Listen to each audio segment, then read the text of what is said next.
Did Crystal make it? I wasn't sure whether she was going to be here, so I have a backup just in case. And I appreciate Katerina Klemer stepping in the moment to read a piece from Janice Holt Giles.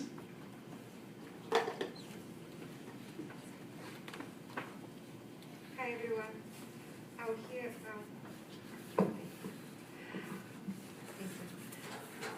I'll read to you from the Bible. My name is Rebecca Fowler.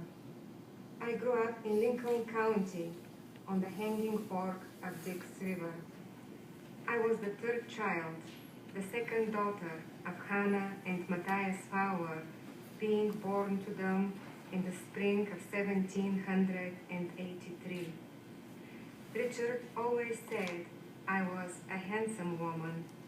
I do not know about that, but it's true that I am tall, though not as tall as my mother, and strongly built as she was, with her same dark hair and eyes. Great physical endurance came to me from her also, and if it is true that I have always had a very level way of looking at things, that too came from her, for I never knew her not to be sensible and wise.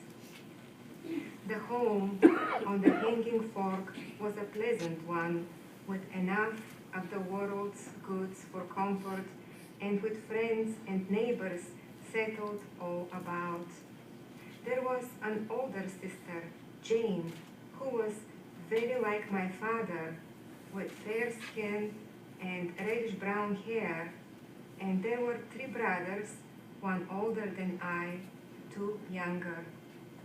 We were put to tasks very early.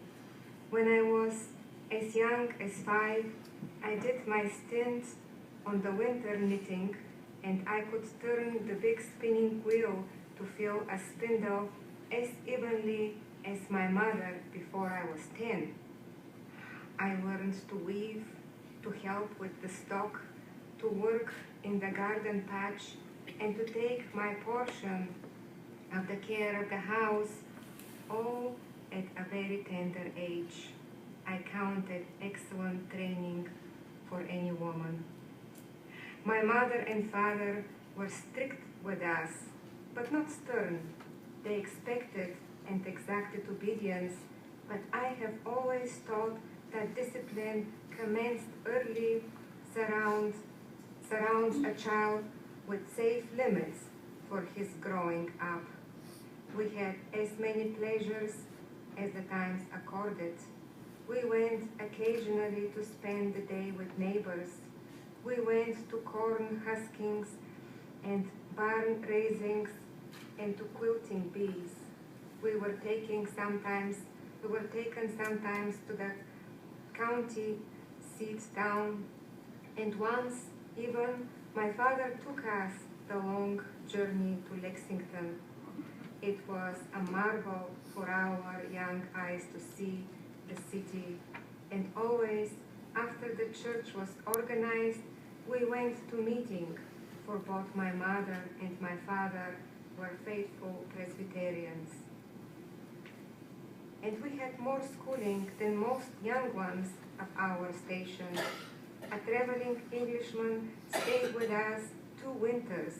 He was studying the ways of the birds and the animals of our country, and he carried a great lot of books with him. He also painted many of the things we studied. He was a fine gentleman, and he taught us in return for his bed and board, even my mother and father learning under him. He read to us from his books and taught us from them.